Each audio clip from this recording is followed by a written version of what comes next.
La necesidad de maestros como de expositores bíblicos es una necesidad básica para el crecimiento de un ministerio efectivo. Una iglesia que carece de expositores o maestros diestros en la palabra de Dios es una iglesia vulnerable, puesta a la merced del engaño y del error. Es una iglesia expuesta a los peligros y de soportar a sus mismos integrantes que se levantan con filosofías irrelevantes en contra de la doctrina y desviar así la fe de los ingenuos. Es por ello que para ser una iglesia con sólidos principios y arraigada en valores éticos y morales, es necesario que sus miembros se involucren en el estudio constante de la palabra de Dios.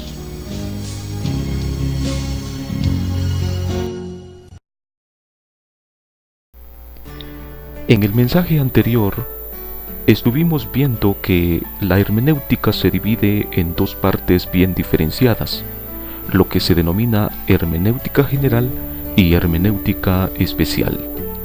En la hermenéutica general se estudian las reglas que rigen todo el texto bíblico. Se incluye en ella el análisis histórico-cultural, contextual, léxico-sintáctico y teológico. En la hermenéutica especial se estudian los géneros específicos como parábolas, alegorías, tipos y profecías. Y para poder llegar a una verdad de un texto, tenemos que tener en cuenta también otros factores que van a minar nuestra interpretación. Es así como la hermenéutica se engarza imperceptiblemente con el estudio del canon, la crítica textual, la crítica histórica, la exégesis y las teologías bíblicas y sistemáticas.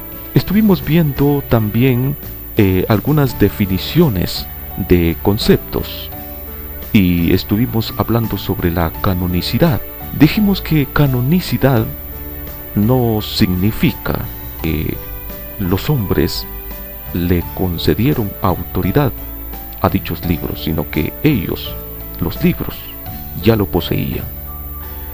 Nuevamente hoy vamos a hablar sobre la crítica textual.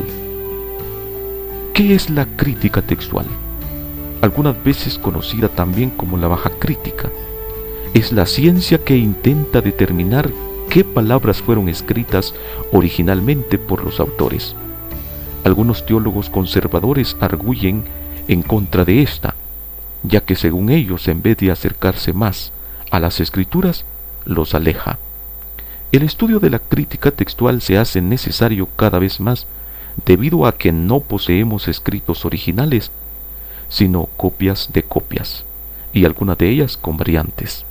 Es por eso que la crítica textual nos ayuda a acercarnos más a los escritos originales. Mediante esta ciencia han sacado grande partido los críticos textuales, ya que a través de un análisis cuidadoso han elaborado un texto que se aproxima más a los originales. ¿Qué es la crítica histórica? La crítica histórica también es conocida como la alta crítica. La crítica histórica estudia la paternidad literaria de un libro, su fecha de composición, sus circunstancias históricas que giran a su composición, lo auténtico de su contenido y su unidad literaria. Por ejemplo, las introducciones que encontramos en algunas Biblias de estudio pueden ayudarnos en esta materia, pero debemos de ser muy cuidadosos, ya que los de la alta crítica muchas veces lo elaboran basándose en presupuestos liberales, y de esa manera los teólogos conservadores arguyen en contra de esta, porque es evidente que las afirmaciones que se hacen son muy comprometedoras. ¿Qué es la teología bíblica? La teología bíblica estudia la revelación divina tal y como la tenemos en el Antiguo y Nuevo Testamento. Trata de responder a dicha pregunta: ¿qué concepto tenían los hombres de Dios en esa época y qué agregaba esa revelación? Es decir, nos presenta el desarrollo de ese conocimiento teológico tal y como la tenemos registrado en el Antiguo y Nuevo Testamento. ¿Qué es la teología sistemática? La teología sistemática, en contraste nos proporciona una manera lógica la información bíblica antes que histórica. Es decir, agrupa de manera ordenada toda la información sobre un tópico. Por ejemplo, la naturaleza de Dios, la naturaleza de los ángeles, la naturaleza del pecado. De manera que podemos comprender la totalidad de esa revelación de Dios sobre ese tema. ¿Cómo podemos apreciar la teología bíblica y la sistemática son gemelas? Juntas nos proporcionan una información básica sobre un tema específico que si se estudiara aisladamente. ¿Qué es el concepto y propósito de la hermenéutica? Bien, ahora vamos a ver algunos conceptos o propósitos de la hermenéutica. Bien, veamos el término griego para hermenéutica es hermeneo, que significa interpretar, traducir, explicar. En otras palabras, es la ciencia de la interpretación. En el concepto griego, como en épocas posteriores, la hermenéutica determinaba las palabras expresadas de un pensamiento. Esto nos da ya una idea de lo complejo de la tarea hermenéutica, pues hay pensamientos o ideas que apenas pueden expresarse en palabras. El abismo que existe entre el receptor y el emisor es intrincado, y esto nos lleva a utilizar todos los medios que están a nuestro alcance para poder percibir o entender el pensamiento de un autor, y este es el propósito básico de la hermenéutica. La hermana gemela de la hermenéutica es la exégesis, que en el concepto griego se pronuncia exegeomai, significa explicar, exponer, interpretar. El término se aplicaba básicamente para interpretar las experiencias religiosas como oráculos o sueños. En nuestra actualidad, el término se utiliza para ejercer la práctica de la interpretación de un texto, mientras que la hermenéutica nos da las pautas que rigen nuestra exégesis. Los mejores ejemplos que podemos dar de la práctica hermenéutica la encontramos en las escrituras mismas. Me parece fascinante el trabajo que ejerció Esdras cuando expuso al pueblo las palabras de la ley. Se dice que leían claramente el sentido, de modo que entendiesen la lectura, según Nehemías capítulo 8, versículo 8. Jesucristo mismo nos muestra esta fascinante labor en su ministerio, especialmente cuando se trataba de la ley de Dios. El evangelista Lucas sintetiza admirablemente la práctica exegética que hace Jesús de la ley al explicarle a sus discípulos las Escrituras. Nos dice, por ejemplo, en Lucas capítulo 24, versículo 27, y comenzando desde Moisés y todos los profetas les interpretaba. Esta palabra, interpretaba, es diermeneu, en todas las escrituras lo que decían de él. Jesucristo fue un buen intérprete del Padre. Su misión era darlo a conocer. Esta palabra conocer es exagesato o declarado. Esto lo puede encontrar en el Evangelio de Juan capítulo 1 versículo 18. Es de capital importancia nuestro último texto debido a que el fin de todo trabajo hermenéutico no es el de solo interpretar textos sagrados, sino que el propósito de ello es llevarnos a conocer mejor nuestra relación que tenemos con Dios. La hermenéutica debe ser el instrumento que allane el camino para que el hombre pueda tener un mejor encuentro con el Dios viviente.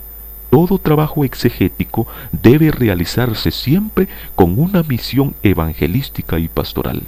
No se trata de solo hacer exégesis. Nuestro compromiso debe de hacerse con un afán de aplicar y asimilar las verdades reveladas a la vida práctica. ¿Por qué necesitamos la hermenéutica? Se ha dicho más arriba que el camino entre el receptor y el emisor es muy largo e intrincado. Existe un gran abismo entre las dos partes, y esto es aplicable no solo entre nosotros, sino especialmente cuando se trata de interpretar la Escritura. Existe por lo menos 4 razones por medio del cual necesitamos de la hermenéutica. A continuación, quiero describirlos para que podamos apreciar esta valiosa herramienta. Número 1. El abismo histórico. Dentro de los posibles bloqueos que pueden existir para una comprensión cabal de las Escrituras es el abismo histórico, por razón de que nos encontramos separados de tiempo y lugar entre los escritores y lectores originales. Número 2. El abismo cultural.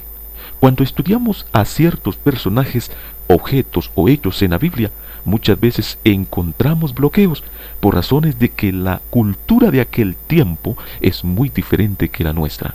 Es casi admirable que cuando estudiamos ciertos aspectos bíblicos siempre los vemos con ojos condicionados de nuestra cultura y otras variedades de experiencias más.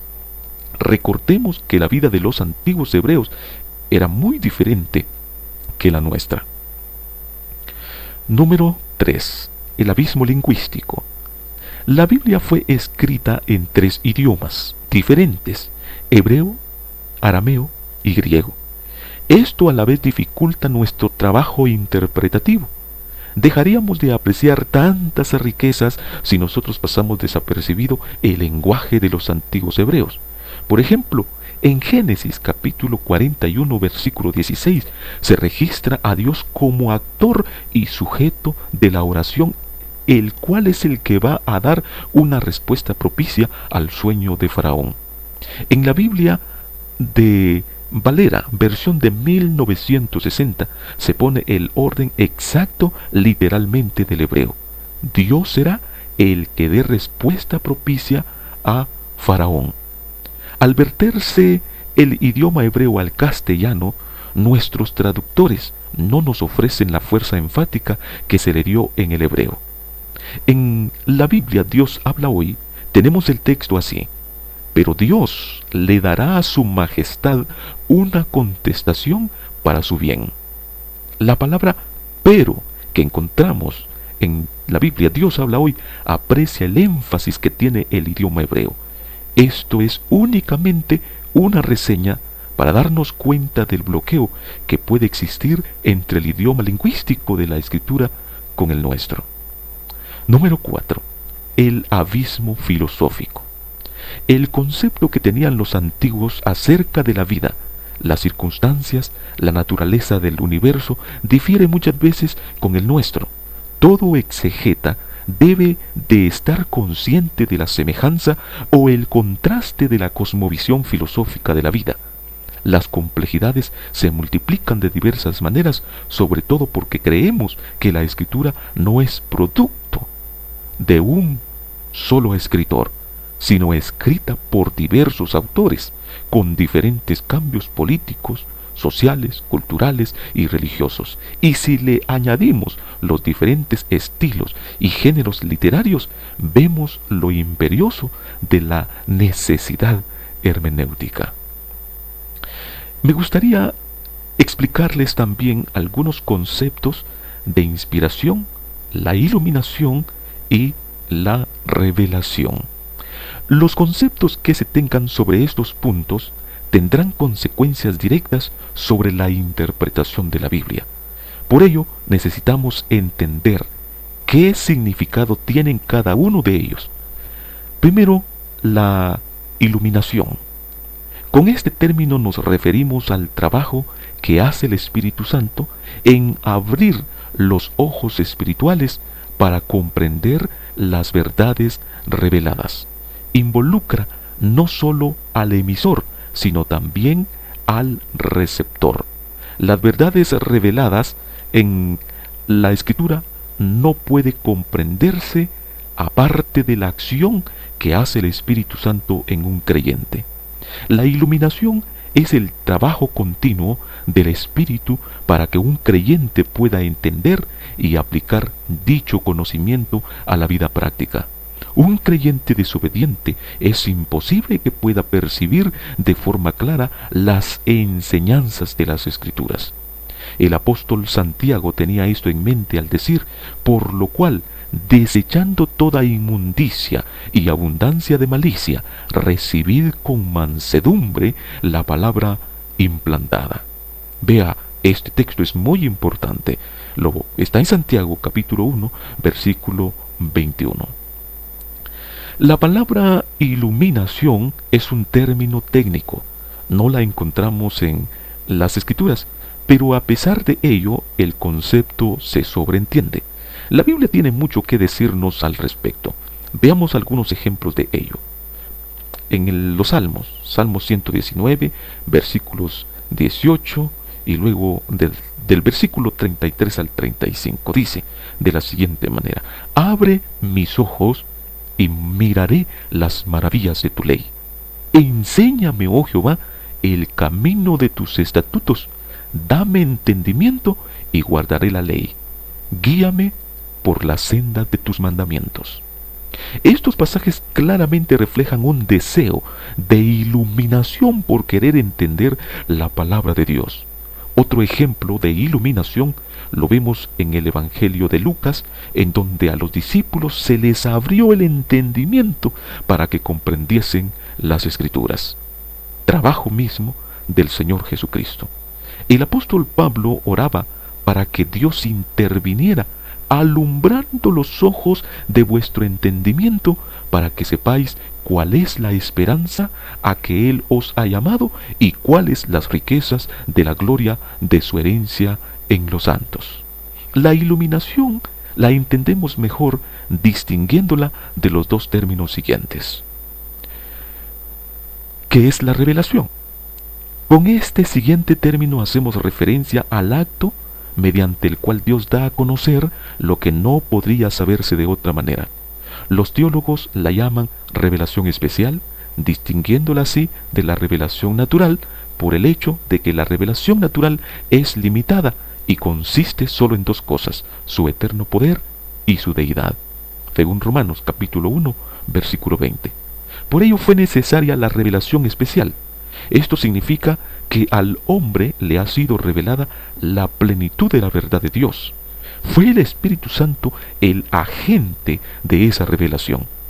Si no fuera por la voluntad soberana de Dios en revelarse a nosotros, ni supiéramos nada acerca de nuestra existencia, ni de qué manera o en qué forma podríamos salvarnos. ¿Qué es la inspiración? Llegamos a este tercer punto tan discutido en la teología moderna. La inspiración es el vehículo mediante el cual la palabra de Dios llegó al hombre. Dios tuvo que utilizar agentes humanos para transmitir sus verdades reveladas. El apóstol Pedro nos declara enfáticamente el proceso de esa transmisión al decir que ninguna profecía de la Escritura es de interpretación privada, porque nunca la profecía fue traída por voluntad humana, sino que los santos hombres de Dios hablaron siendo inspirados por el Espíritu Santo. Según 2 de Pedro, capítulo 1, versículos 20 y 21. El problema que surge en relación a la inspiración es de si las palabras textuales de los autores fueron las inspiradas o fueron los pensamientos de ellos o ambos. No se admite que Dios estuviera desde arriba dictando a los hombres lo que Él quería que se revelara. Por supuesto que no lo creemos así, pero ese es el problema por el cual se discute el sentido de la inspiración. Si creemos que solo los pensamientos de los autores fueron los inspirados, no sus palabras, o viceversa, estaríamos exponiendo las Escrituras al error y al engaño. No existe otra forma más clara de expresar lo que el apóstol Pablo escribió en 2 de Timoteo capítulo 3, versículo 16. Toda la Escritura es inspirada por Dios.